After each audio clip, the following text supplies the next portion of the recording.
Okay, so welcome everyone to the second seminar of the Politics of Archives and Struggles for Emancipation. For those that did not attend the first seminar, this series brings together Middle Eastern and Southern African scholars, archivists, artists, and filmmakers to share archival practices and experiences that seek to produce counter-hegemonic and emancipatory narratives.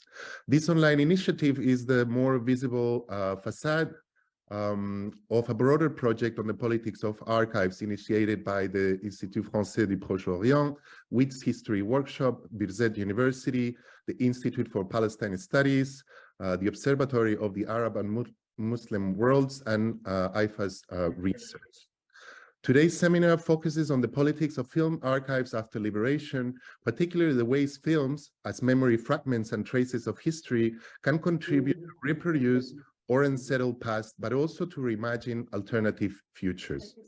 We will also discuss the challenges of working with film archives in the current political moment, particularly concerning access, indexing, copyrights, I'm on Zoom for the echo. And visibility. To address these and other questions, we're delighted to have with us Jihan Tahri and Sifiso Kanile, two wonderful and award-winning filmmakers who have a long experience in digging, studying, and critically engaging with colonial and liberation archives. Jihan Tahri is a film director, writer, visual artist, and producer. She has been a member of the Academy Oscars since 2017 and is currently on the selection committee of the Locarno International Film Festival. She has directed more than 15 films, and her visual art exhibitions have traveled to renowned museums and several biennales around the world. Her writings include Les 7 vies de Yasser Arafat and Israel and the Arabs, the 50 Years' War. She continues to mentor and direct various documentary and filmmaking labs. Jihan has also served on the boards of several African film organizations, including the Federation of Pan-African Cinema and the Guild of African Filmmakers in the Diaspora. Sifiso Kanile is a Johannesburg-based filmmaker and archive researcher. He's also a member of the International Emmys. Sifiso has produced 9 films, writing and directing 4 of those, including 3 award-winning documentaries, Uprise, A New Country, and The Reclaimers. His work is concerned with memory and history and how they continue to shape contemporary imaginations of South Africa. His ongoing project, Black Joy Under Apartheid, foregrounds Black leisure and pleasure under apartheid to offer counter-hegemonic narratives to Black victimhood. Sifiso is currently writing his debut narrative feature, Problematique. My name is Omar Jabari Salamanca, and I'm the co-director of the Observatory of the Arab and Muslim Worlds at the Université Libre de Bruxelles, and I'll be moderating today's session. I must say that I'm really excited to have this event included in our series because very often film and audiovisual culture are often marginalized in the social sciences, which tend to fetishize text and textual archives. I would also like to thank Matselitso Motsoane, who is the one that put me in touch with Sifiso, and as it turns out, Sifiso and Jihan also knew each other, so it was a perfect match. The idea for the seminar today is to have a conversation rather than back-to-back presentations. I'll be asking some questions to Jihan and Sifiso for about an hour, and then we will open to you all.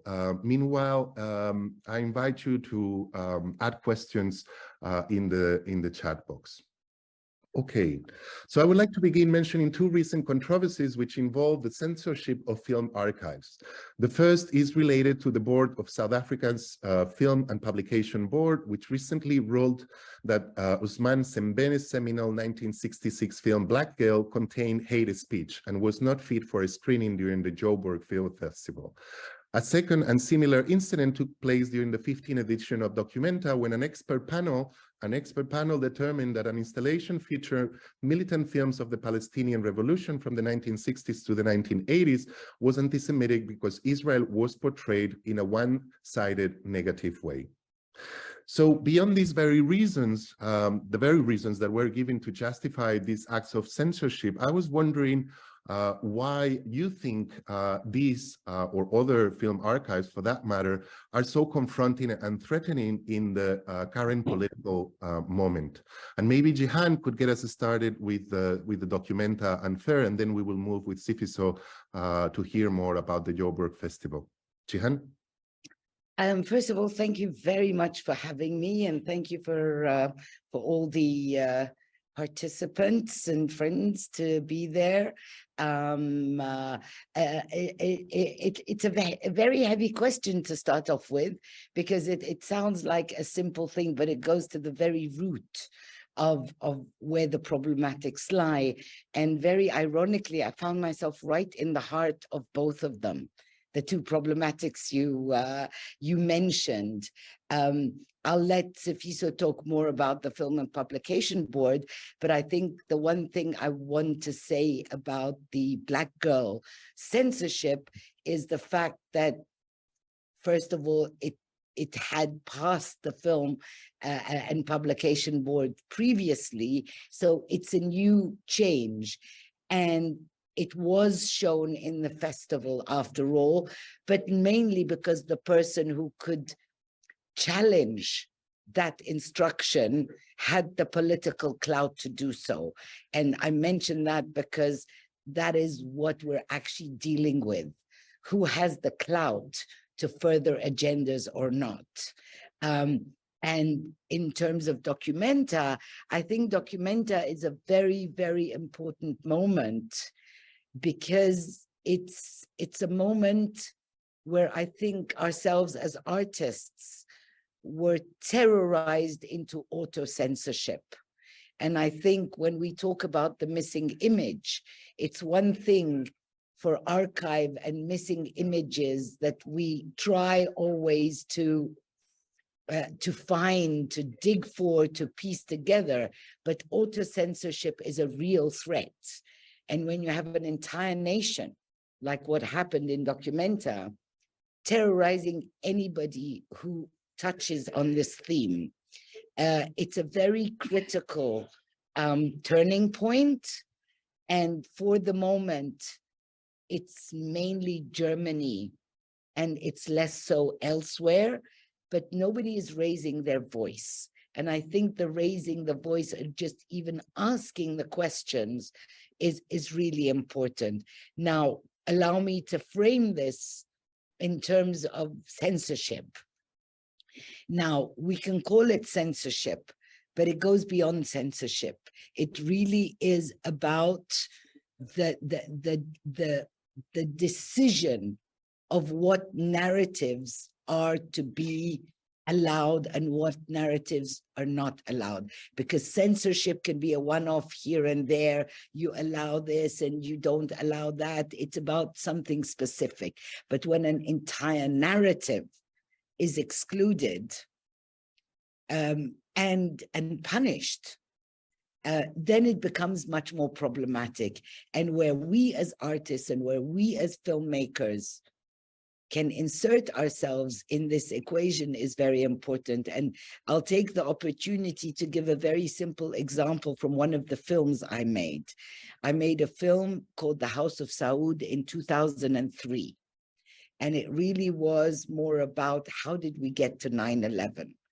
And in my film, I had 4 very separate sections, one about oil and security, one about modernity and Islam. Anyway, cut a long story short, and one of them was about Palestine and its role in all of this.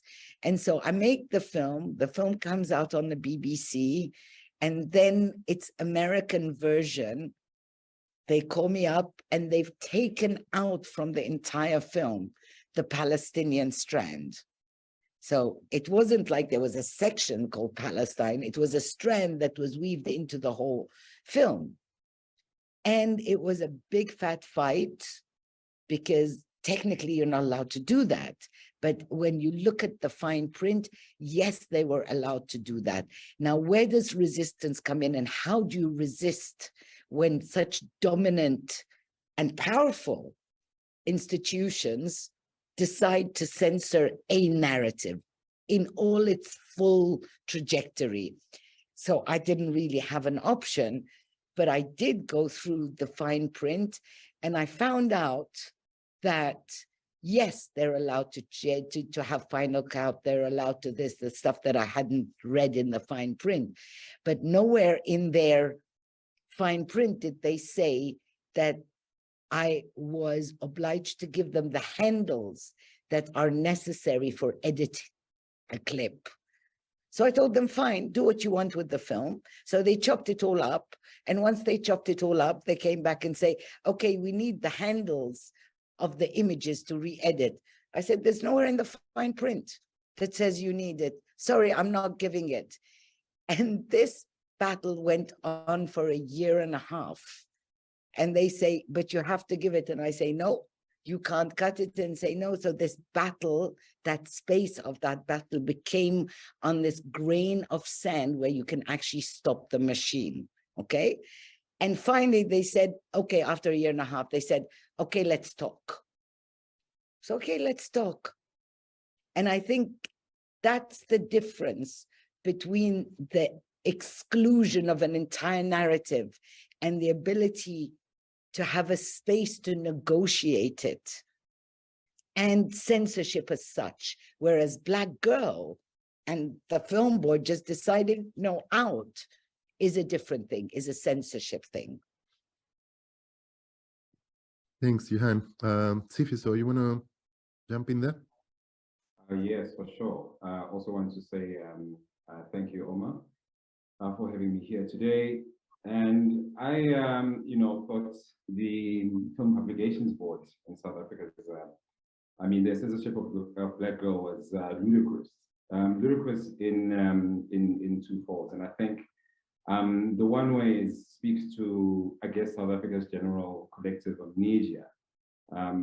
Censorship was heavily instrumentalized by the apartheid regime to sort of, strengthen their ideologies. And they actually made martyrs of of people who sort of didn't really play that much of an active role in the liberation struggle because of things that they said towards the government and its rule. And so this becomes interesting in that, for one, these are people who obviously are in a space that they don't engage very much in, because if they did, they would know what Black Girl represents historically. But secondly, I mean, I think that they should be aware of, the space that they're in the sense that, censorship and banning orders, like I said, were sort of heavily instrumentalized by the apartheid government. They sort of like repeating the same mistakes that, I mean, it wasn't maybe necessarily mistakes then, but, the same sort of ways in which they dealt with arts that sort of liberated people during apartheid. And I think secondly, I said it's ludicrous because I also think that this was a way of maybe wanting to seem to be effective in what they're doing. It was performative for me more than anything else. It wasn't necessarily about the film, but it was about the moment. They're sending this message to South Africans to say that, look, one, we exist, and secondly, we are effective in what we're sort of mandated to do. I think for people who spend a lot of their time looking at a lot of Hollywood films that sort of making into South Africa's theatrical platforms, they always seem to be caught off guard when there's conversations about the proliferation of violence and maybe even pornography online. And so they'll hold think tanks and they'll talk about how they can improve on how they can control these images online. But I guess them trying to be effective in that space means that anything to them can easily sort of like pass off as offensive. Thank you. You're muted, Jihan. Yeah, go ahead. I jump in a bit with the Documenta, going back to subversive films and the films they showed, because I think it's really important. All the films were films from the 60s and 70s. And when this entire machine that literally honed on to just this one word, anti-Semitism, and we're starting to dig into what is anti-Semitic and what isn't. What was really interesting is that since they had already investigated subversive films, the question of funding, like they'd been investigating everyone for 3 months and couldn't find anything. And at some point they said, okay, for one of the films, and subversive films especially, had done something called the Tokyo Reels, which was the collection of it. And suddenly they wanted subversive films to condemn the Japanese Red Army. And Muhammad Yaqubi, who was putting together the collection, calls me and says, okay, we need to write something to condemn the Japanese Red Army. And I told him, are you out of your mind? The Japanese Red Army has been disbanded for God knows how many years. You're going to look like a total idiot condemning something that was disbanded 20 years ago today. Why? He says, because if we don't, then it means that we're anti-Semitic. So that connection, these connections of going back into history and trying to reinterpret history through the prism of today, I think is one of the transformations that we're living today that is the most dangerous. The wordings of what is now politically correct or incorrect. And so there are certain words in the lexicon of what used to be said in the 60s and 70s that suddenly people want to change in the films of the archive. But then how are you going to understand that space of the 60s and 70s if you transform it through the prism of today?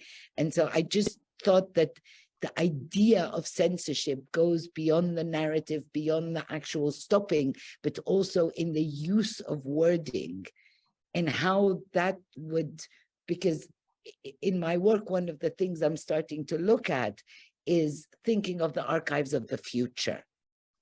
And so we keep looking at the archives backwards, but looking at the archives forwards is as important. And if we start using these politically correct formulas and applying them to a past that did not have these formulas, I think that's another way of transforming our own histories.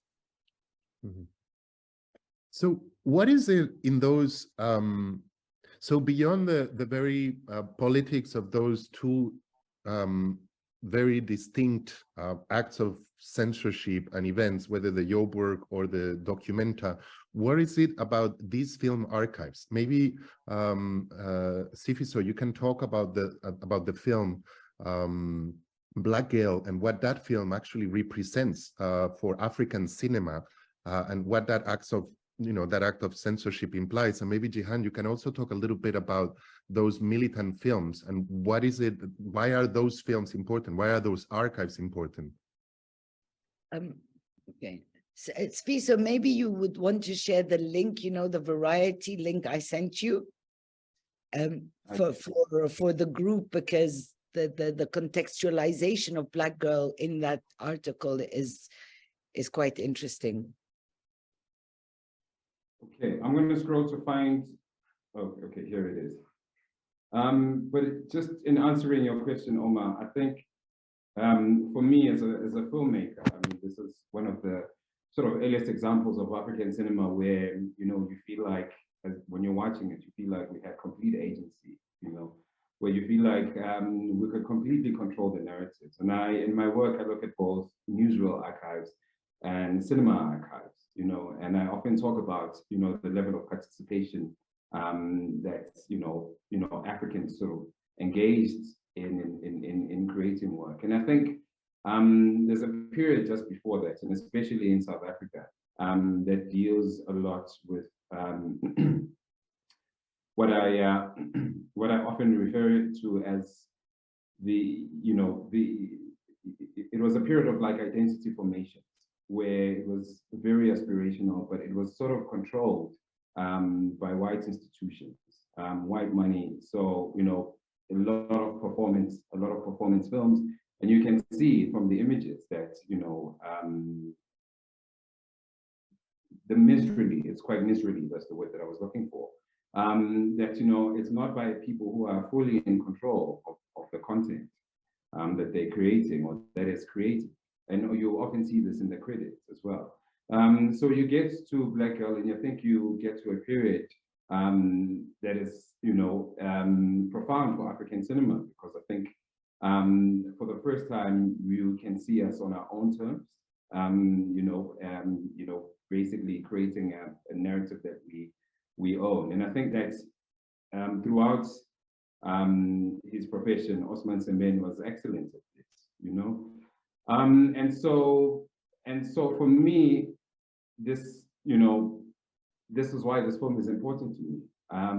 And again, going back to the censorship, for me, I spoke about collective amnesia, but it also speaks to just how little we know, especially as South Africans, about our own history and histories of representations specifically. Because what you find is that we have the 1994 moment, right, which for me actually did a lot of erasure. I wanted to talk about erasure as well earlier on, in that Jihan, you talk about the vocabulary as well. The struggle during apartheid dealt with extremes. We sort of knew who the enemy was. We had a vocabulary for our own oppression, what it meant for us. And I think that when a moment comes to where people that says, okay, you're going to forget everything that you've known, you're going to forgive each other, and we're going to start on this new path. And this new path offers, it did offer quite a few opportunities, but a lot of danger in forgetting, which I think that South Africans are very good at collectively. It's very hard now to speak explicitly about our oppression, and I think this is maybe why it was so opportunistic for the Film and Publications Board to ban this film, because it sort of seems to discriminate against white people. But how do we then do we use the archive and talk about our history, to criticize, sort of like the status quo as it is now, because a lot of things a lot of institutions are untransformed. So how do we then speak about that if the archive itself, for example, speaks about or is riddled with Black victimhood? So it's for me, Jihan, it also sort of takes a lot of work going forward, speaking about the future archive, in that we have the opportunity in the present to make these transformations in the archive and repurpose them for something different, where we do find spaces where we can talk about how the past has shaped the present. I'd like to jump in on Black Girl again, just a little bit, because I think that incident was extremely telling on many levels. And you'll allow me, Sfiso, I mean, I lived in South Africa for a long time, and I've made a film in South Africa, so that disconnect for me was quite flagrant, because obviously they had no idea what Black Girl represented for the rest of the continent.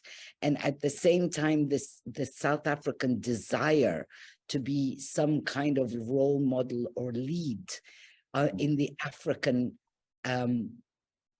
image making, in leading Africa in many ways.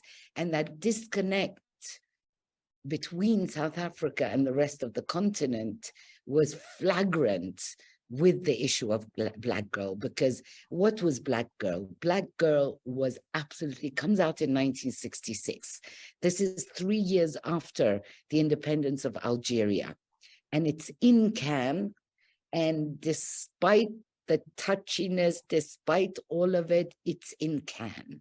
And it's the very first ever film where the point of view of the camera and the narrative from beginning to end is from the perspective and the vantage point of the African lady.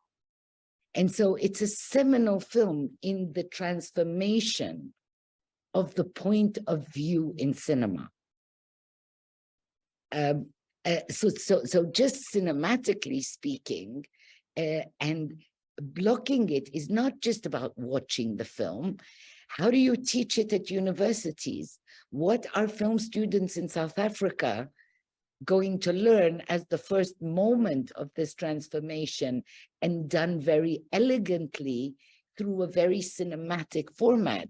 If you ban such a film, so it was a really, really colossal moment of understanding the disconnect on the continent. But these disconnects exist within regions, and that's why the whole process of decolonizing the archive, I absolutely hate the word decolonizing because it means strictly nothing at the point that we're speaking. Everybody has adopted the word decolonization as the fun word to use, but to really reassess the colonial archives, these sections, West Africa and its reality, and the laws that were imposed on it at the time, as opposed to, you know, the south of the continent, as opposed to South Africa, as opposed to the east of the continent. Each one has its own reality, its own laws, its own implementation. Now, for the archive, how do we as people trying to piece together just a very simple thing? I mean, I just feel sometimes I just turned 60 and like I spent the past 40 years of my life trying to piece together something that should have been an introduction to some book. You know, just piecing it together. I want to know what happened. I want to know what was happening at this place at that time. And you're just finding the pieces of the puzzle is very difficult. Now, if we add on top of it that we start banning from our own side these pieces of the puzzle to become part of our own conversation, and we see this happening for political reasons, for military reasons, for now Islam, or whatever you want to call it, Islamic jihadi, terrorist, Islamophobia / whatever. We need to look at these things, examine them, understand where they came from. Yeah, thanks for that. I would maybe like to bring this down to your own work and see what has, I mean, very often archives are taken as faithful testimonies of the past. And I was wondering if you could share some of your experience while working with colonial and liberation archives to make your film. So maybe Sifiso, you've made this wonderful film called Uprise, where you go through the where you've used apartheid material, and I was wondering, what did it take for you to go through that material, to encounter that material, to search that material, and to critically engage with it, and maybe share with us a little bit about what that film was about, and you know, and your grappling with the archive. Yes, thank you. So there's the film Uprise is about, you know, the student uprising of 1976. We started in Soweto and spread to all other parts of the country. And I mean, what sparked the uprising was the decree that, you know, all public schools in Black Township will use Afrikaans as a language of instruction. So, you know, the student resisted this, but they used the decree for a broader struggle, right? It was more of a liberation struggle because there are other demands that they started coming in. And, you know, we see sort of similarities between the 1976 student uprising and, you know, the struggles, for example, of Peace Must Fall and Rose Must Fall, which happened around 2014, 2015. But going back to Uprise, this is, you know, a film that I produced, that I directed, that I wrote and directed, and did the archive for. And I think that, you know, there's something very interesting about South Africa in that, you know, we find sort of little pockets for commemoration, and you usually have like days, you know, there's Youth Day on June 16, when, you know, people wear school uniform to, I guess, celebrate the youth of 1976 who, waged a liberation struggle against the monolithic government or oppressive government. So it just feels like the conversations generally doesn't go outside of those commemoration pockets, like those special day for Shavuot, which became Human Rights Day, and so for me it was a film that was it was a topic that was widely spoken about, but what I wanted to do was present the history differently.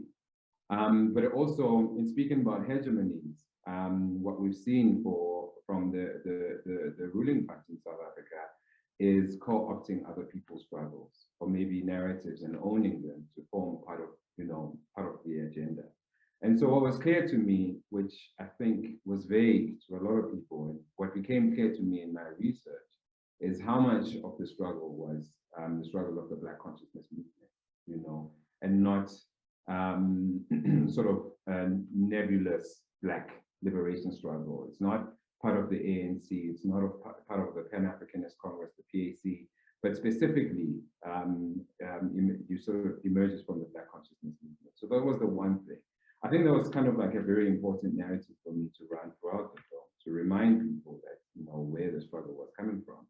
Because again, we're very good at forgetting. But secondly, I think a lot of the archives that I've come across, and was sort of, there was a lot of violence on the Black body, and you sort of get in there and you understand that, these archives or these images had a particular function at a very specific, at a particular time. I think the 70s is when the conversations around boycotting the South African companies or doing business with South Africa, and people talking of divestments was happening during this time. And I think maybe to some degree it was important to show how how bad it was, to show the brutality. But what we're left with in the archive is, a string of Black bodies lying on the ground, nameless. All you see is faces.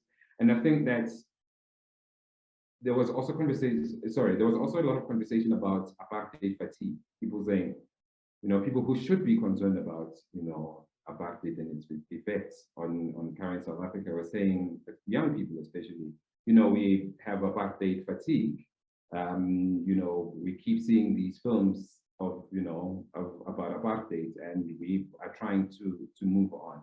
So, this kind of poses a challenge in how do you make work that is different, that asks different questions, that is interesting, but also presents maybe a different and fresh archive. And so that was the challenge for me, in that I was looking for images that had, minimal, Black victimhood, or images of Black people dying, and, sort of like abject violence on the Black body. And so that was the first step for me, was just to, in telling stories about apartheid, how do we then start to do things differently? How do we look at apartheid archives differently? Because you will see a lot of violence and you will see a lot of defeat. But those moments where, the students are fighting back, or people are raising their fists, the Black power salute, fist in the air moments, it was really just playing with those kind of images to sort of show sort of the more, more affirming moments of our struggle. So I think that was the first thing that I looked at when working with archives on Uprise. Yeah, Jihan, in your film Nasser, Egypt's Modern Pharaohs, you also deal with an ingent quantity of archives, and these are like national. They are conceived under the header of National Liberation Archives. So what does it mean to work with those archives for you? And what is the process in which you take this archive and you sort of demystify these liberation narratives, you go behind it and sort of you reappropriate that? And yeah.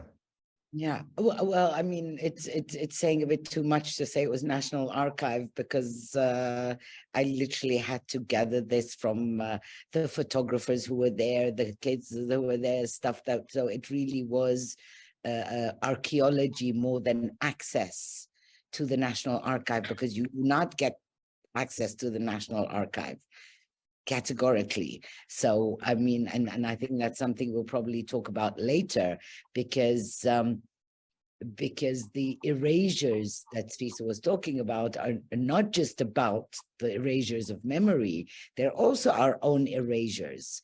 They're also our government desires to, I remember Sfisa was working with me on the film we did on the ANC.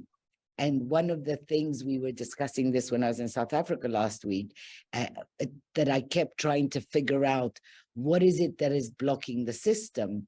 And one of my answers, which I have seen repeatedly while doing my other films, is that every liberation movement, every new government, every national body that comes to power needs to create its own mythology. And its mythology is very much based on the archive. So the purifying the archive, transforming the archive, using out of context the archive are all part of constructing the future too. And I think that's really important. So in my Nasser film, I remember when I started looking for images, it suddenly struck me, was there no moment of the life of this man when he was standing without an entire population cheering for him? It's like there is not an image of Nasser where people are not, yes, I am, you know? And like, is there no other context where we can see Nasser? And it took a lot of hard work to find a representation of Nasser that doesn't look like that, that isn't the hero. So just the everyday life. And of course, I had been doing a lot of research, so I knew what was happening at the same time as these images. So it's really how we, and that's where the role of filmmakers and image workers in all their formats, be it even as VR, as artists, as whatever, our role is fundamental, because the only indication of an alternative representation usually comes from the art world or the film world. Either like usually just after that person dies. And so in the case of Nasser, the minute I said I want to look for images of Nasser to the TV, like the archive in Egypt technically was deposited in 4 different spaces. So it took me about 2 years to just get the logs. And I, like, getting the logs was the biggest achievement of all time, because at least I knew what was filmed and what was not filmed. Now, finding the images of the logs is a completely different matter, of course. Okay, now you go back to these 4 spaces, and half of the archives have been sold. Saudi Arabia bought the entire archive of Hayat al-Ista'lamat for $1 million. So you have entire films, entire loads of, and we're talking in the 90s. And so I said, okay, maybe you will find them in the Ministry of Information. Well, Ministry of Information, turns out that the guy who ran the archives used to sell them. So I ended up going to private collectors, and the private collector, somebody was just interested in this aspect, and they'd say, oh, but my competition guy is interested in this. So it really is, how do you, it's like a piece of a puzzle, putting together a piece of a puzzle. And the minute I said the word Nasser, it was like, what are you going to say about him? It's like, I don't know, I'm researching. So how do I know in advance what I'm going to say? So there's a jealousy about how you then transmit history, which I myself indulged in, as Fiso knows.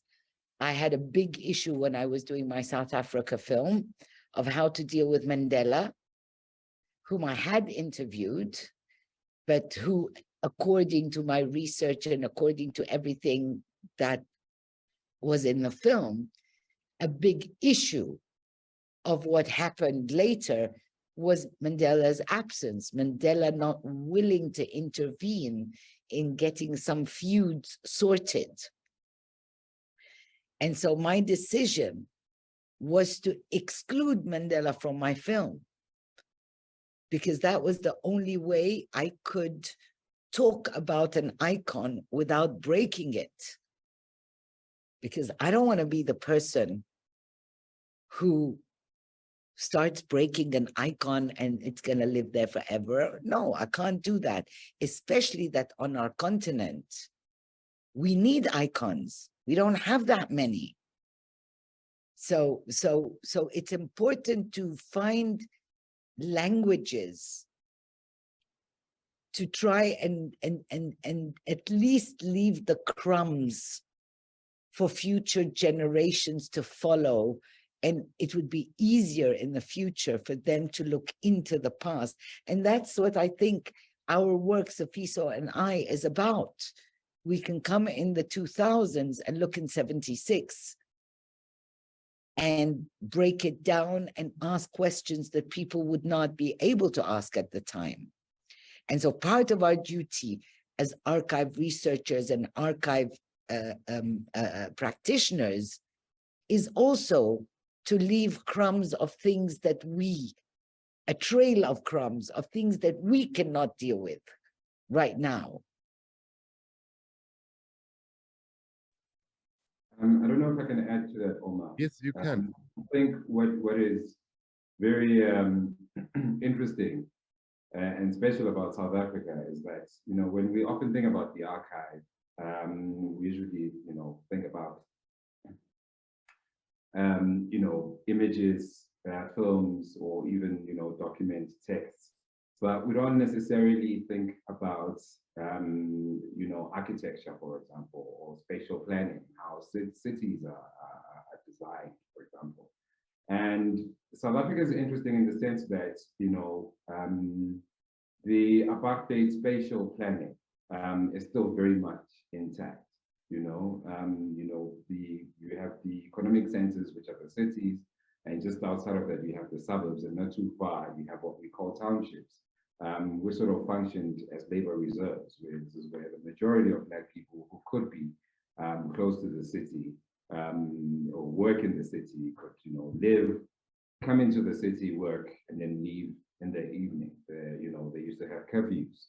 And so that sort of apartheid spatial design hasn't been transformed at all. So it means that even the economic flow, how money flows in South Africa, is still the same. And people now talk a lot about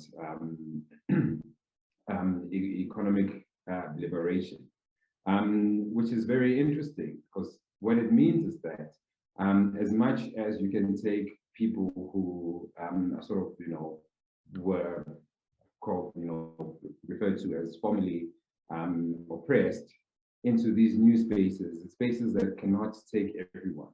So the erasure works so effectively that even with all this evidence around you, that is apartheid spatial planning, there's still not an urgency to sort of like transform our society. And this is, I find it interesting because it always feels like there's going to be a revolution in South Africa. It always feels like it's not far. You think to yourself, the way things are going, the rich and poor divide, and how bad it's getting, that at any given moment, people will take to the streets, and there won't be any looking back, and we're going to see a revolution. But for some reason, it never comes, because I think that the narratives that are created around democracy, the ideas of democracy and freedom, are so strong that the ideas of social cohesion of unity are still very much strong today. So the 1994 project in South Africa still is still very strong. I went into this jihad because I was reminded of this when you spoke about Nelson Mandela, in that you talk about his, his absence, or the deliberate absence in your film. And when we talk about archive, especially South African Liberation Archive, this is someone who, with your eyes closed, you can pick any clip, you can go to Reuters library and just click on a couple of clips, and you're bound to see Mandela. So this is someone who's documented very well. So, outside of the newsreel archives, you have documentaries there are many documentaries that were made about him. We have the concerts that were made about him or in his honor that are documented. So it's also very hard for archive practitioners who want to create alternative narratives or want to focus on specific figures who are not so well documented. And you see that it is the same, the archive almost reflects the hegemonic narrative that the ANC was so well invested in pushing out. And that it becomes very hard to tell the apartheid story without mentioning Mandela or without showing Mandela. It almost feels like, something's missing. How can you talk? I mean, this was a struggle that was largely waged by the people beyond what the liberation movements were doing. But if you were to tell that film, it's almost, I think, to a lot of outsiders, it would seem as though you, I don't know, maybe miss the point, or if you deliberately omit Mandela from the apartheid liberation narrative. But that's what.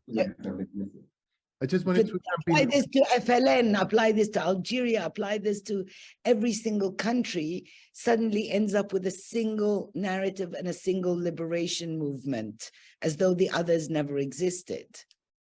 Yeah, so the point, like Jihan, you were saying, is like, and I found that really interesting, no? It's like, how do we leave those icons? Because we don't have so many, no? And the question is precisely, how do we find other icons, no? Because it's full of icons.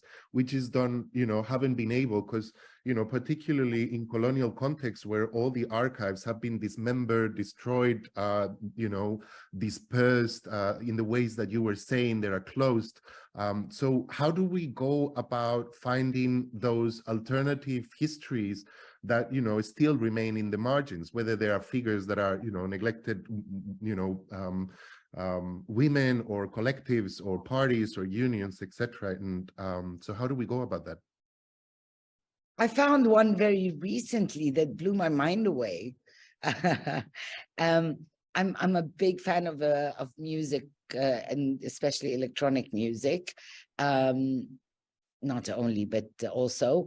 And for everyone who knows anything about electronic music, the father of electronic music is Pierre Schaeffer, and his first album in 1948 and all of that. And then suddenly I discover that in 1944, sorry, there's something going on here. In 1944, an Egyptian called Halima Daba actually produced an electronic album that was out in 1944, 4 years earlier than Pierre Schaeffer. And I think the reason I say that is that it's not about they don't exist or they haven't done anything, but it is what value is given. So the fatherhood of anything major somehow by definition has to go to someone from the West.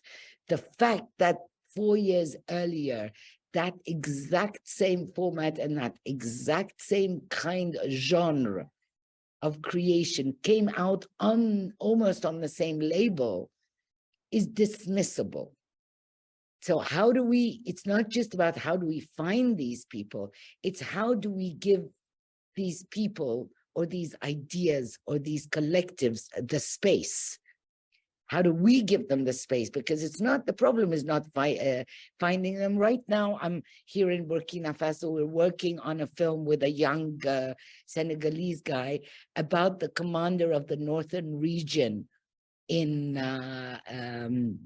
in Guinea-Bissau, the lady whose iconic photograph, she's carrying a gun with a shishia and carrying a baby at the same time. And everybody knows the picture, but nobody knows who this woman is.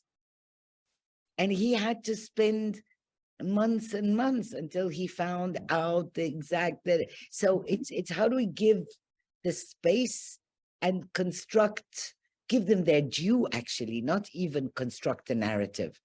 It's just how do we give people their due, and more importantly, how to collectivize that space. Because somehow we want one person to be responsible or one person to be the icon. But this woman in Guinea-Bissau, she's called Commander Titina Sila. Titila was one out of 20 women who went to the Soviet Union and then to Havana to go training and then came back. Now, everybody talks about this one woman because of that one picture. What happened to the other 19? Some of them are still alive. So how do we create that space? And I think in film, it's something we can do.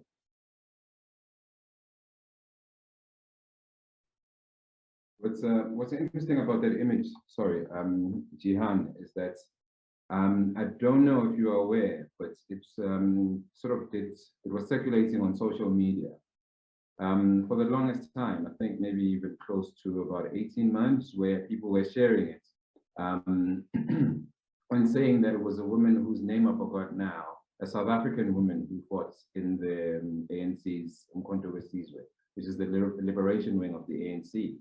Name and surname. And, you know, for many months, a lot of people were, you know, commemorating and, you know, celebrating her and saying, let's not forget about, you know, women's participation in the struggle for liberation. And this is the person, this is one of the people that were, you know, that were sacrificed during the South African liberation struggle. And it was that very same image, and I know which image you're talking about. That's where contextualizing images it's a huge chantier. How do you say chantier? It's still it's a field that we haven't even started. And I'm not even going to talk about indexing, because the number of things that you receive the images, and if you don't know the face of the person yourself, and the image says that's who it is, well, you take it for granted. The number of times that I've come across an image is like, what do you mean it's that person? I know it's this other person. And if you don't have a reference or someone to go to and say, who is this person? And that's why when I say about archives of the future, there's so many people still alive who are sitting there, who have the keys to so much of this, and we're ignoring them because they're not bringing something interesting or sexy to the table. But what they have is the keys to a lot of what is still locked behind. That's it's been a very interesting aspect to my work as archive researcher, because it means that even with clips that we've seen over and over again, for example, we see a clip or image of Nelson Mandela outside a courthouse, and he's surrounded by, you know, 8, 10 other people with him. And maybe, you know, 4 people who are foregrounded in that image, or 5. But then when you start to dig deeper and you see consistency in, say, the one person right at the back who's nameless, but who sort of tends to appear in several clips that you keep finding. And then all of a sudden, all these images that you kept seeing have this, you know, a character who, you know, somewhat, you know, central to, you know, to the liberation struggle, but just maybe not so much in, you know, centralized in the history of the liberation struggle. And it happens in that way. And I think that part of the role is to also have like a corrective approach to history. You see a lot of documentaries that speak about the ANC, for example, that will use images of the Pan-Africanist movement during Sharpeville, you know, waging their struggle, which, you know, they sort of planned and executed, you know, on their own, and, you know, sort of created this moment which would then be a turning point in our history that would also go to the United Nations and, have them, make certain policies with regards to human rights. But, Yeah. a lot of people, Robert Sobukwe, who's, PAC. who we're celebrating today because, he died on this day. He's a lot of his archives were destroyed by the apartheid government. They were trying to completely destroy his voice. So you don't see a lot of him in the archive. There's his speeches, which there aren't many of, a couple of interviews and a couple of images. His voice and his moving image, almost, if not completely non-existent. So apart from the work of having to continuously excavating archives to find particular figures who, sort of played an important role, it is also about what Jihan has mentioned, in that you have to sort of like correct certain things because the indexing is incorrect. Because the central, or what is deemed as important history in the moment of documentation, might be this one figure who happens to be in the front, but we sort of tend to forget everything that's happening in one single frame. There could be so many historical trajectories in one single frame.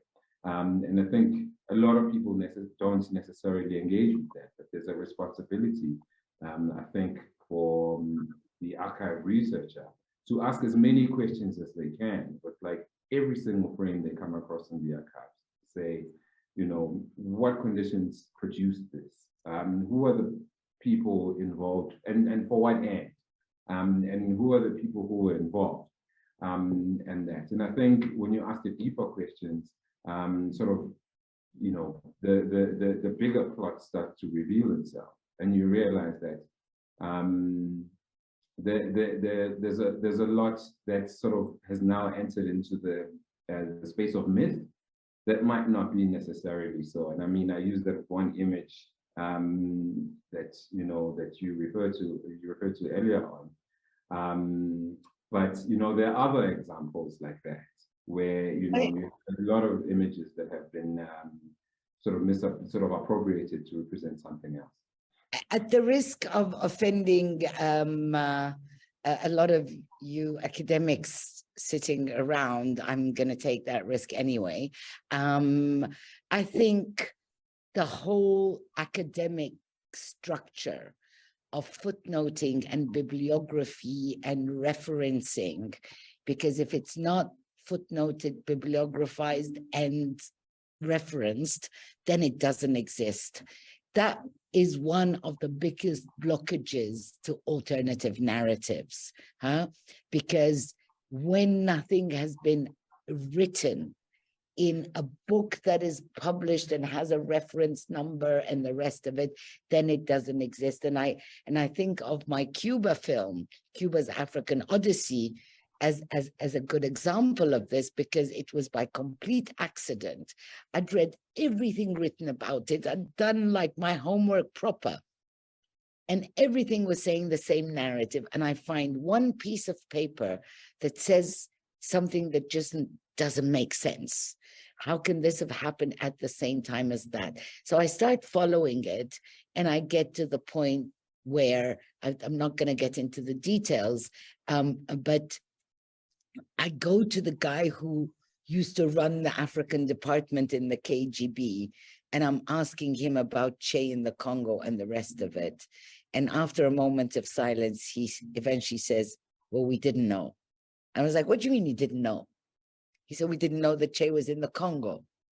It's like, but all your arms and weapons were there. Like, what do you mean you didn't know? He says, okay, we found out in 1996 on this date because that's what happened. We did not know. And suddenly you have an entire alternative narrative that you need to research from A to Z, and not a scrap of it exists in writing. So you have to chase the people who are alive, and suddenly you realize, like, damn, like everybody, there's this other part of history. Has it happened? that existed, and everybody confirms the where and the how and the when, but nobody has ever written it. So do you just cancel this just because it's not footnoted and has a bibliography? And again, that's why I keep coming as though I'm making the promotion of film, which I am, I guess. But film is a space where you can do that. You can have a first-hand eyewitness who talks to you and tells you a part of history that has not been documented. And that alternative narrative is what we shy away from. And I think we have an obligation to start looking at it in these critical times. I mean, I wish that people in the university would actually footnote and bibliographize everything that should be footnoted, but unfortunately we don't. I think part of this project aim is precisely to really center those stories in the margin and oral histories and public histories, no? So that is what is central to a lot of the work that we're trying to do. But I wanted to go back to the issue of archaeology, and maybe you can share for us who, you know, I suppose many that do not work with audiovisual material, what does it mean? I know that Jihan has been doing films using archived material when nobody was doing documentary film doing that, and what it meant, and what is the state of the infrastructure, where does them, you know, go, what do you find today in terms of accessing those films, the problems that, you know, Sifiso was also mentioning in terms of indexing, but also in terms of copyrights. What does it mean to look at material that, you know, you need to pay excessive amounts of money for just getting a little peek, and how that, you know, makes really complicated to tell any story through images. I don't know, maybe Sifiso, you want to start with that? Yeah, I think the biggest barrier for me right now, and for a lot of filmmakers, is you know, with regards to access, is price. A lot of these archives, especially South African archives, you know, owned by foreign agencies. So, you know, the people who are doing a lot of the documenting, maybe say that the BBC, South Africa didn't have a public broadcaster until television broadcaster until January 1976. So everything up until then was documented by mainly, say, Reuters, ITN, and the BBC. And I think that for a lot of filmmakers who, you know, emerging filmmakers who want to take on historical films or even political films, you know, price is a big barrier for them.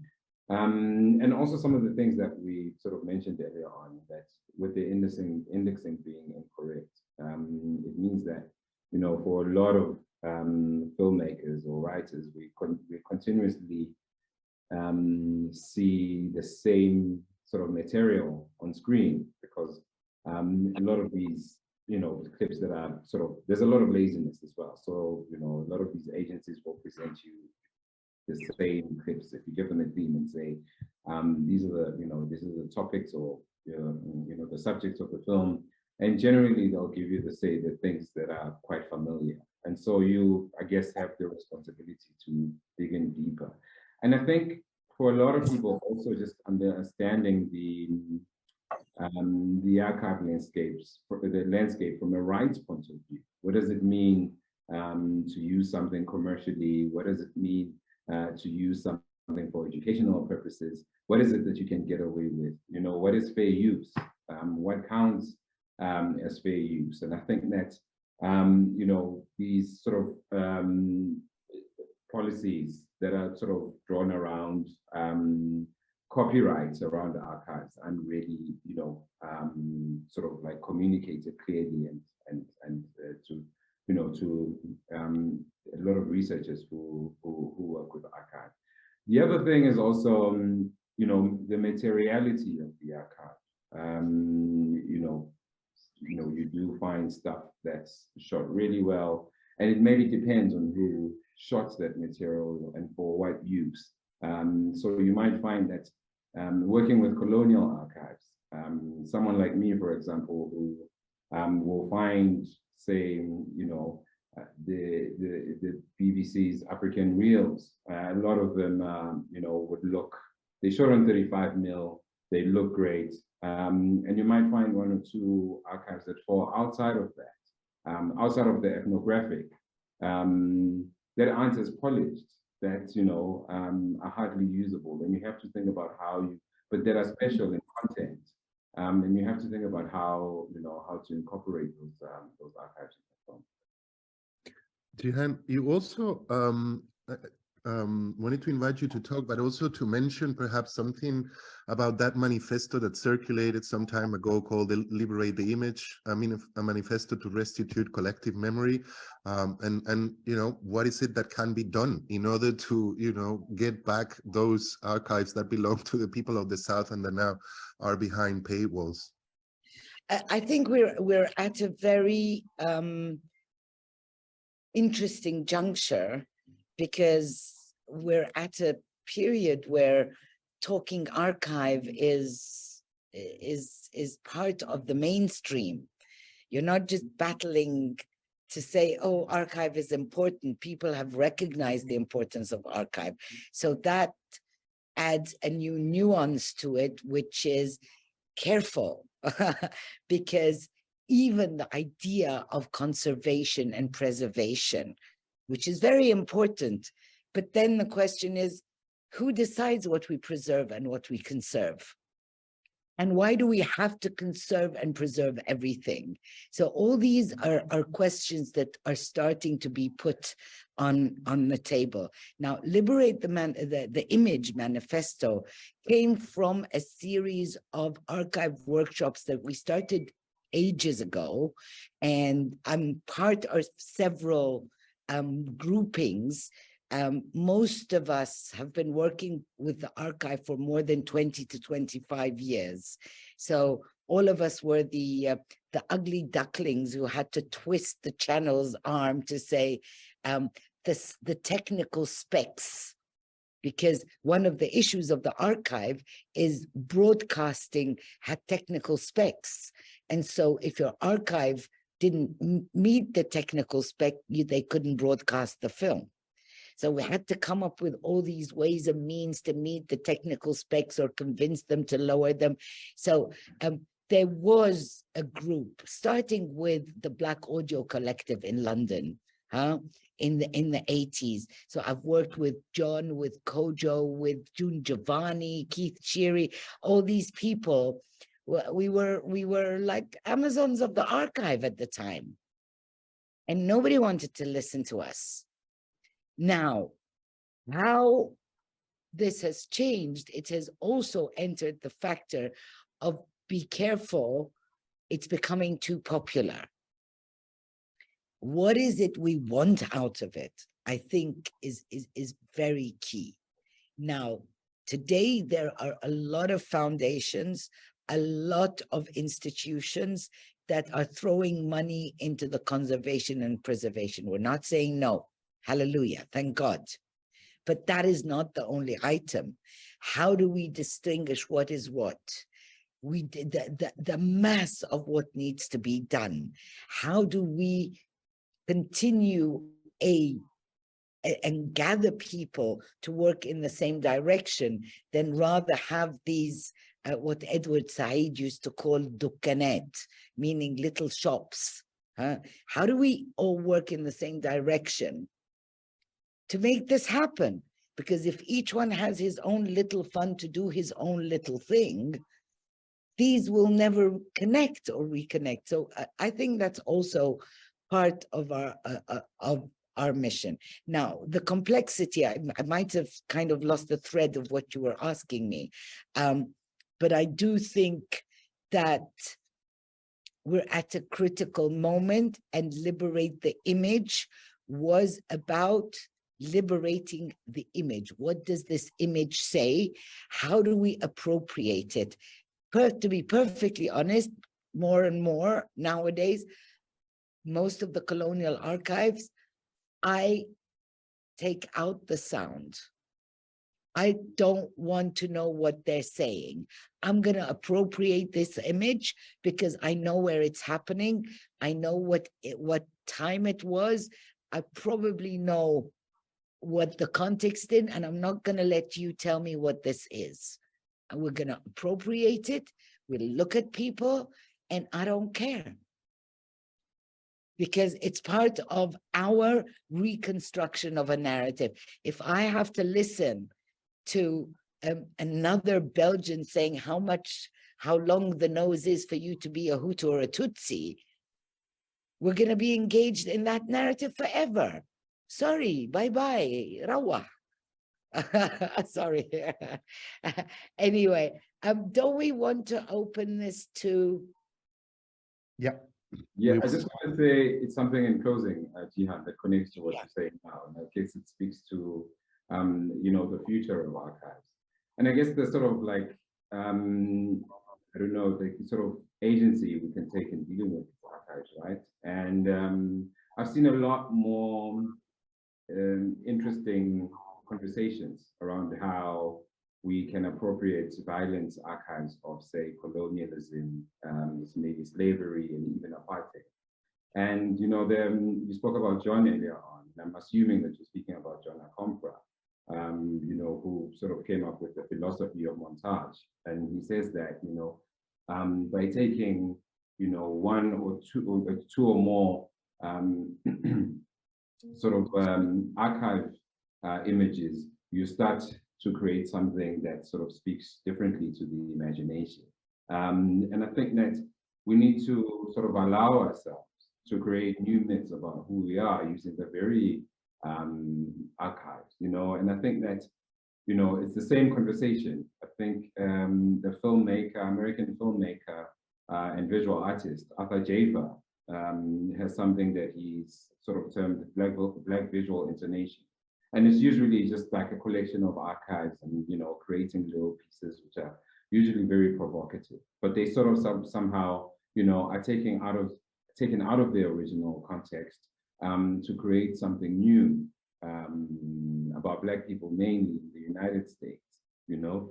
And the extension of this is also seen in Saidiya Hardman's work, you know, who comes with, you know, what she terms critical fabulations. And in her work, she generally just, she usually takes a lot of, you know, sort of like smaller characters, especially Black or historical characters. And it's usually Black women that she takes out of stories and sort of, you know, broadens the history around that one figure. And so it becomes interesting in the way that, you know, you can use archive in sort of, you know, creating either a larger body of work or, you know, a sort of like a whole recreation of the identity of the archive. And I think for me, where the conversation should converge is on access, what we are allowed and not allowed to do. And I think you spoke briefly about it. What do we give ourselves permission to appropriate and, you know, and sort of like reinterpret into something else, because there are these boundaries when it comes to access with archives. Thank you, Sifiso. Thank you, Ihan. Those are great insights, and I hope that we get some questions. So I would like to open to anybody, and please maybe turn on your camera and ask the question. I already see Noor with a question, so go ahead, Noor. Thanks very much, Omar. And a special thanks to Sifiso and Jihan. That was just fantastic, listening to the two of you having very insightful and reflective conversations. I agree with almost everything that you've said. I do have a slight disagreement on footnotes, which I'll come to in a second. Inevitably, right? You would have expected the bunch here to have some disagreement with you on that, if nothing else. I have a question about the future and your role as film producers, filmmakers, producers of history, in fact. And I wonder how you perceive your role in the making of archives. I think we've had a wonderful kind of critique of the problems that one faces across the continent and elsewhere, but particularly on our continent, in relation to the existing archives, which have largely been produced, at least in the case of South Africa, by the colonial and apartheid regimes. So that's the archive one is working with. I mean, circumstances differ across the world, but in South Africa, the problem, one of the big problems we have with the archive at the moment is that the democratic government is not particularly keen on archives. If you compare the archival kind of mission to that of the apartheid government, it's quite amazing just how different it is and how little attention has been given. And in fact, the archive is probably in crisis. So the question really to both of you is, what role, potentially also responsibility, do you see yourselves having in the creation of new archives, rather than only kind of excavating, albeit in very critical ways, existing archives? What about your work do you imagine to be not only about interpretation, artistic production and creativity, but also archiving? To what extent is archiving central in your own practices, in the way that you go about doing your work? And then so that's the question. I just want to say, Gian, I think that that footnotes are precisely what you say. They're the crumbs that lead people to the sources, and therefore I think they're indispensable. Thanks.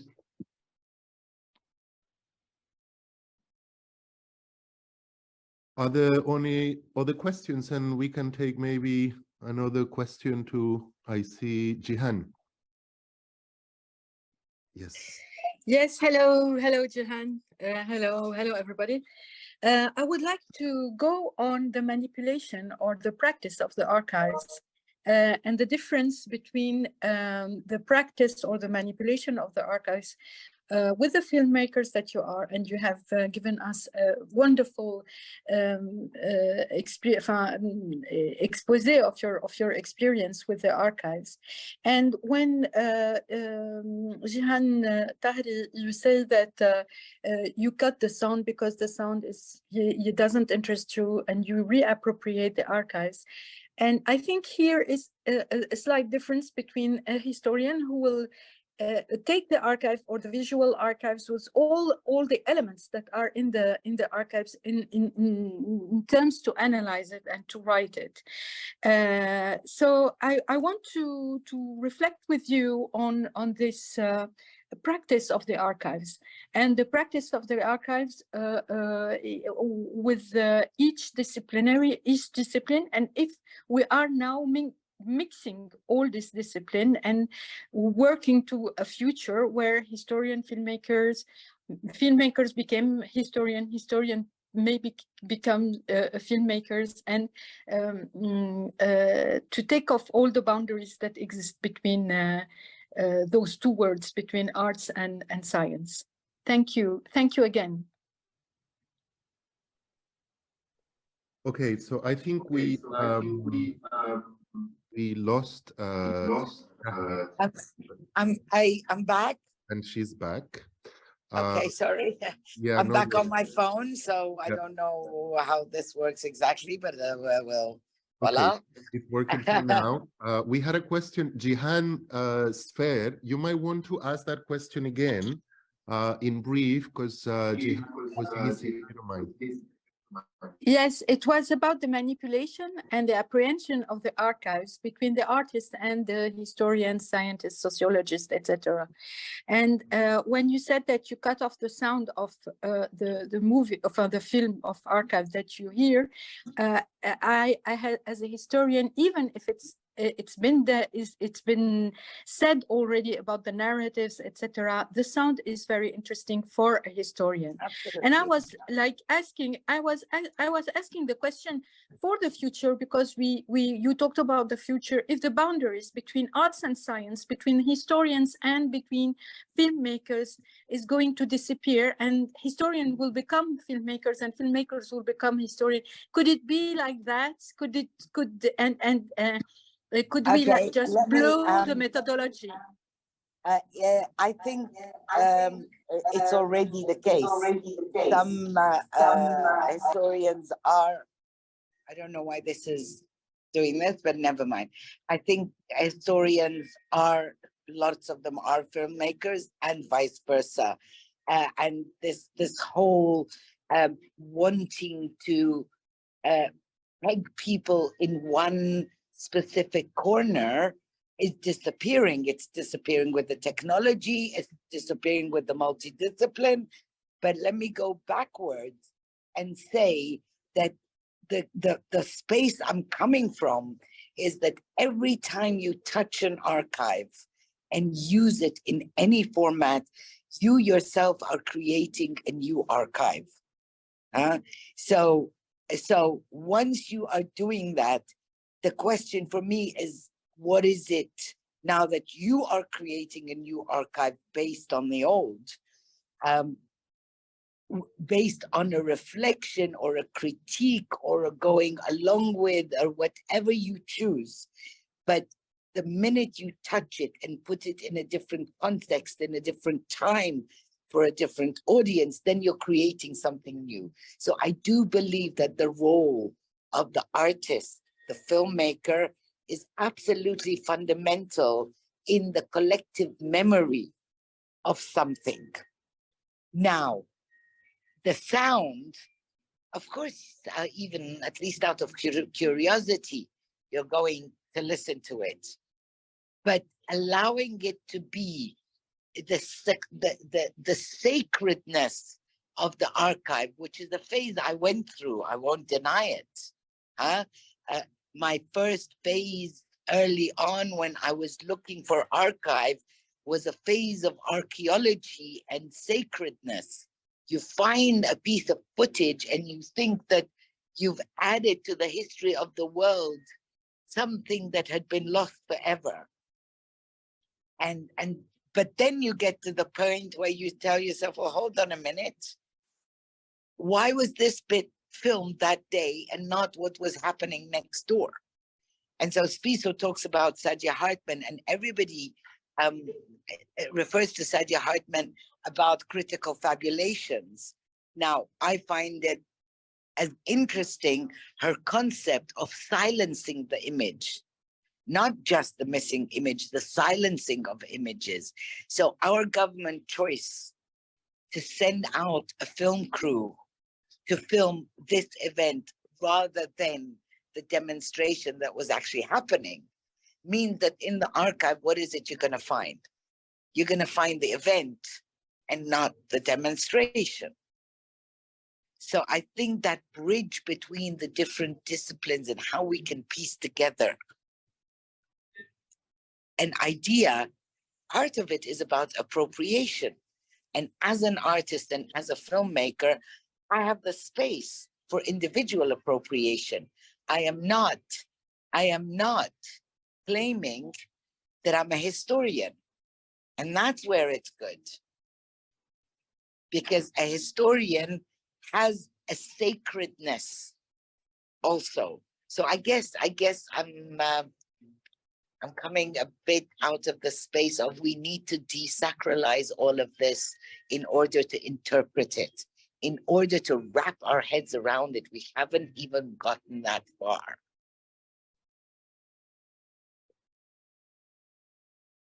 Sifi, so you want to go? Sorry, just to add a little bit, and I think, Jihan, you sort of dealt with this notion well in saying that you're not interested in, how long the nose is or short it is to make you a Tutsi or a Hutu from, from a Belgian. And I think that's one of the most important aspects of dealing with the archive. And I mentioned this in the beginning to say that there's a lot of violence in the archive. The violence that sort of like speaks to who you are, the person who's faced with it. And I think that for a lot of archive researchers, we sort of like get into the space where we have to deal with what's called, salvage ethnography, because part of the responsibility of our work is to change the narrative, because we know how, our histories have been denigrated, how it's been reduced. And so how do you present a new narrative using a visual language? And this is where, you know, archives can come in. And I think, sorry, this also speaks to Noah's question about the work that we're doing now as filmmakers, and how are we sort of archiving the moment. And I think that, you know, you can use the past to sort of give context or critique the present. And what's left out of that is obviously, you know, an archive for future generations to tap into, to say that, you know, one archive exists, let's say, you know, in colonial or apartheid archives that has a very specific narratives about who people are. But, you know, as filmmakers today, we have, I guess, that opportunity to then tell, you know, the different narratives. And what I referred to it, and do what I referred to earlier on, is like a corrective approach to history, in that you now have the tools to create counter-hegemonic narratives.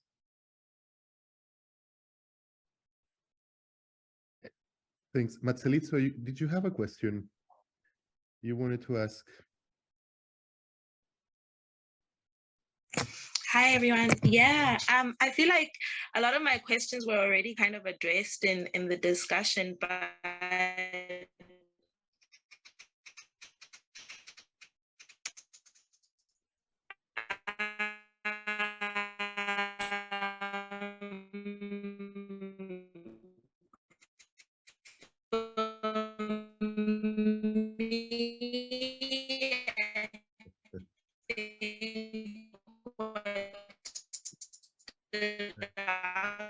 Marcelito?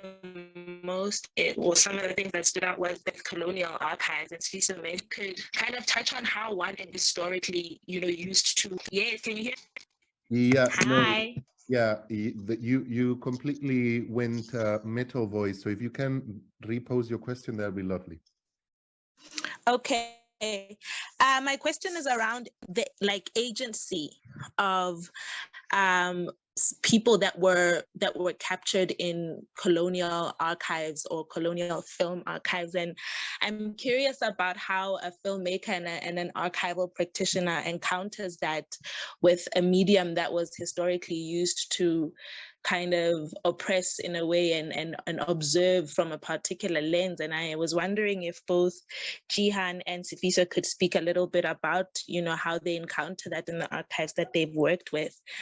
And then just finally, a quick one is around, you know, the iconic and these figures that have become central to liberation struggles. And you mentioned Mandela in the discussion, and I wonder how then, you know, in addition to appropriating the archive in various ways, do you propose one can speak about these historical victories or losses without, you know, making too much of an explicit use, I suppose, of, you know, images of violence or images of these really iconic moments? I think, yeah, essentially what I'm asking is, how do you incorporate the everyday in your process of engaging with the archive and you know, making films? Thanks. Thank you, Marcelito. Jihan has another panel coming up, so she will have to leave very shortly. So maybe Jihan, you can respond first.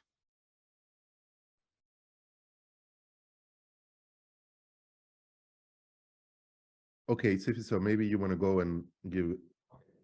Yeah. All right. So on the idea of agency, and I mean, Sorry, can you hear me? we can hear you now, Tian. Please go ahead. Sorry, this is turning into a nightmare. But can you hear me? Yes, we can. Oh, okay. Let me just very briefly say about the incorporating daily life.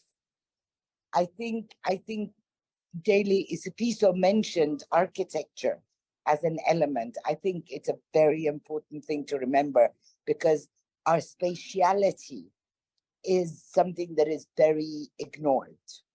And I think in film, you manage to capture space, architecture, and all these are hints that will be interpreted in the future. I think it's very dangerous to think that what we are doing today, we're thinking of it today as archive.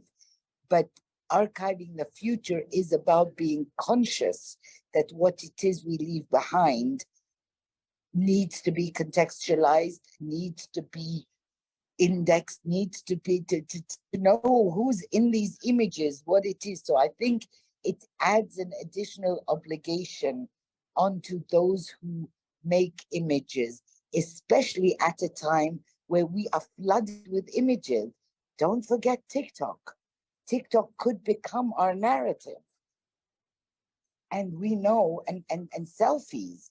And we know today, because we're living it, that the image we portray of ourselves, our desire for alternative representation, has become the mass of the images that exist. So it's how do we deal with, and in every era, it's the same. How do we deal with the images of the 60s when we know that in the 60s, the cameras, you didn't have beta cams yet. Every time you send the camera out, it's a 35mm. So just to get the stock for it and to send a camera out has its implications on the image. Then you get into VHS and beta. So the mobility of the image creates a different aspect. And now each one of us has a phone, and what that means and how we create these images do affect the future. So I think contextualizing all of this in our daily life is really important. And on this note, I would say thank you very much. And I accept the critique of the footnote, even if I didn't hear it, but I still want to contest it.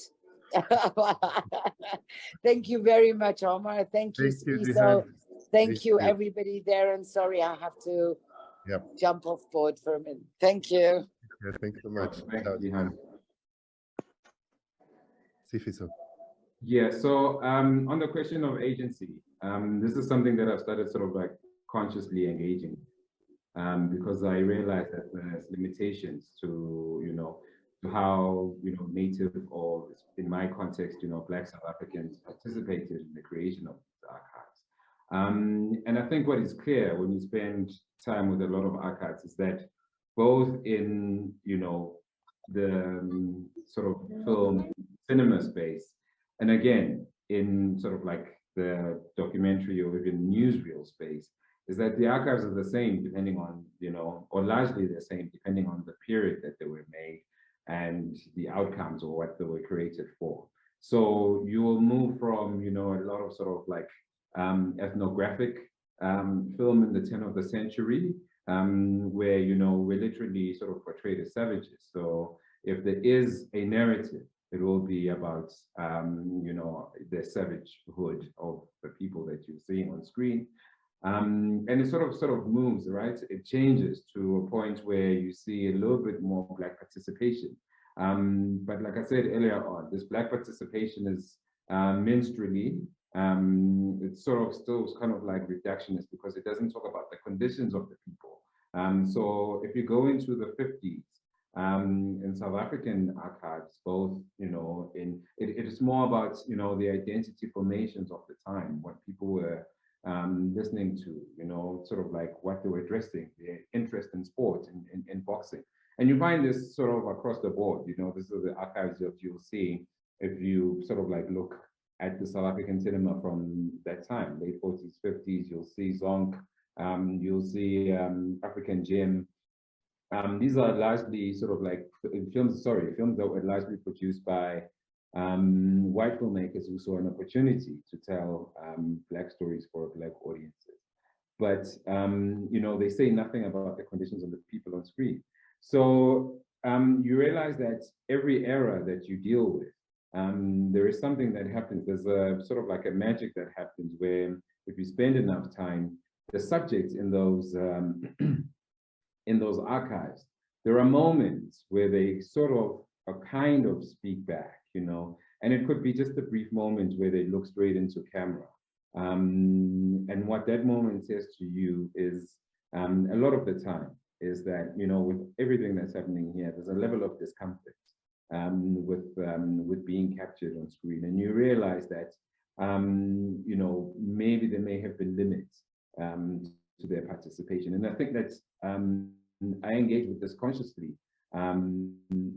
because in my extracting some of the images and creating a new narrative from them, there's a responsibility, because it says that these are, you know, people who weren't entirely in control in the making of these images, or who weren't entirely free, you know. And I mean, we can even go deeper and maybe question, you know, how much they were paid and that sort of thing, and how, you know, sort of how that speaks to their agency. And I think that part of the responsibility in talking about representation is how, as a filmmaker, in your narratives, how you can be more affirming of those identities, or, you know, how you can affirm those identities a bit more. And I spoke a little bit earlier about what's referred to as salvage ethnography, you know. And I think there needs to be a level of awareness and cognizance and responsibility that speaks directly towards issues of representation. And I think Tihan touched it on the nose when she said that we're no longer interested in how big your nose has to be. Yes, maybe because we also realize that that kind of history has been documented, and we've been having those conversations over and over again. But how do we create counter narratives, or, you know, narratives that are counter hegemonic? And I think that's where the responsibility comes in, and maybe the distinction also comes in between, say, an artist who's a filmmaker and a historian, is that it's, you know, questions around agency and, you know, what needs to be preserved and what doesn't, and what needs to be remixed comes into play. And this is something that's also sort of taken a lot of preoccupation in my work, in that I recently, maybe not so recently, but about 3-4 years ago, I made a music video for an artist made completely out of colonial archives and apartheid archives, where, you know, a lot of them were made sort of like denigrate African history and, you know, African people. And the exercise for me was about how to create, I'll see if I can find a link and post it in the chat box for the video, but how it was an experiment in creating something completely new that sort of is taken completely off or outside of that context, and has a new meaning. I don't know if that answers your question sufficiently.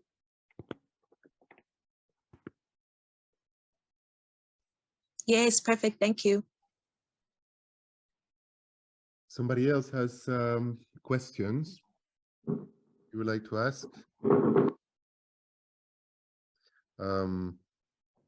I actually, if nobody asks, I had another question for you, Sifi, so that I wanted to ask you both, actually, because I know that Jihan as well, on her project on people's stories, she's been trying to think about what it means to work with image, but also how to go beyond image. And I know that you, in your work, as well as you were saying, you've been working with music, and I wonder how that, you know, contributes to reappropriate the image, working with sound and with music, and if there is there, and also if, you know, you can say something more about your latest project,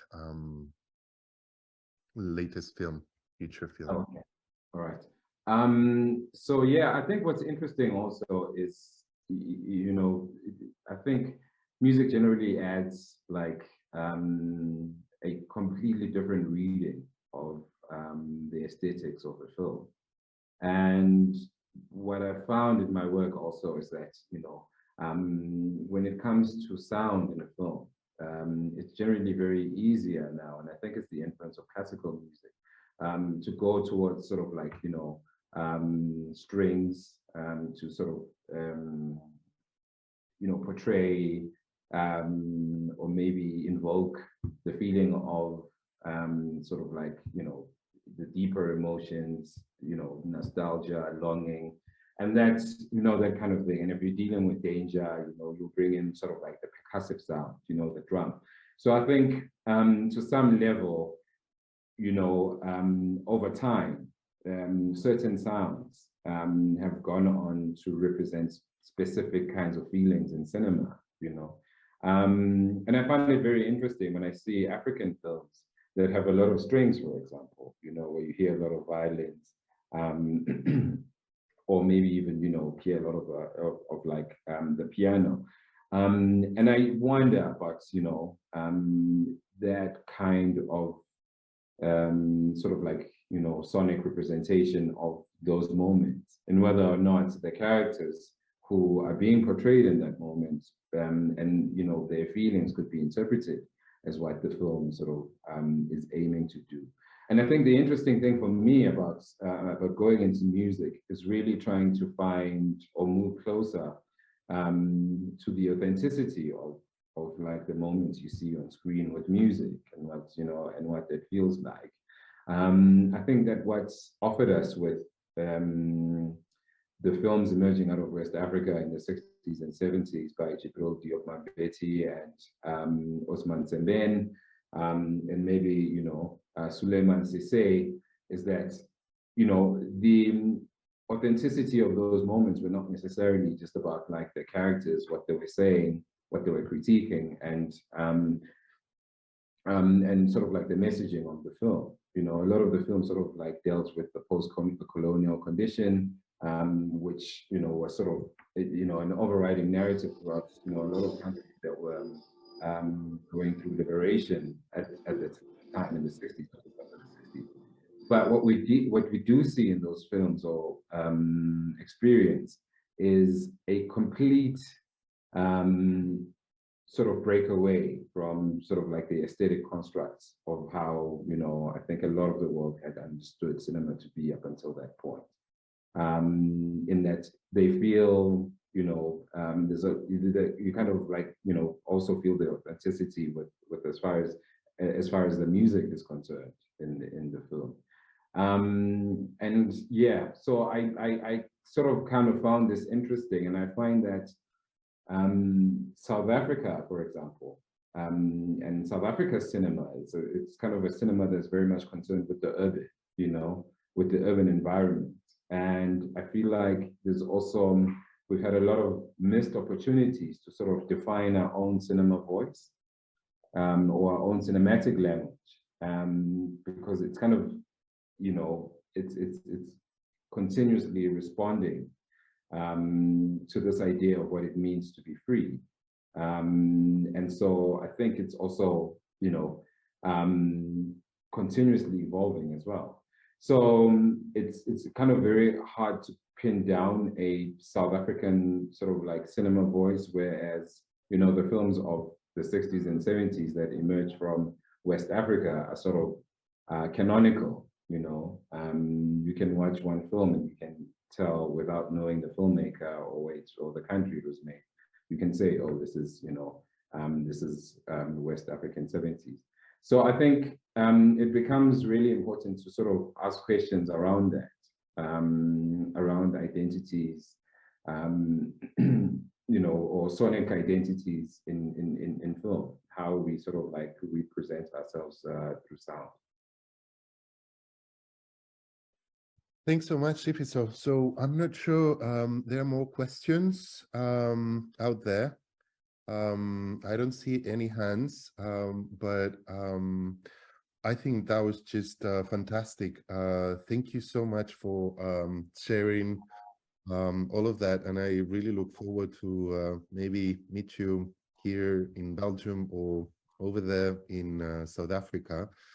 So thank you so much again for sharing, and I really hope to see you soon, and thanks everybody for staying until the very end, and we look forward to see you in the next seminar of our series. I think that's going to be all. Thank you so much, and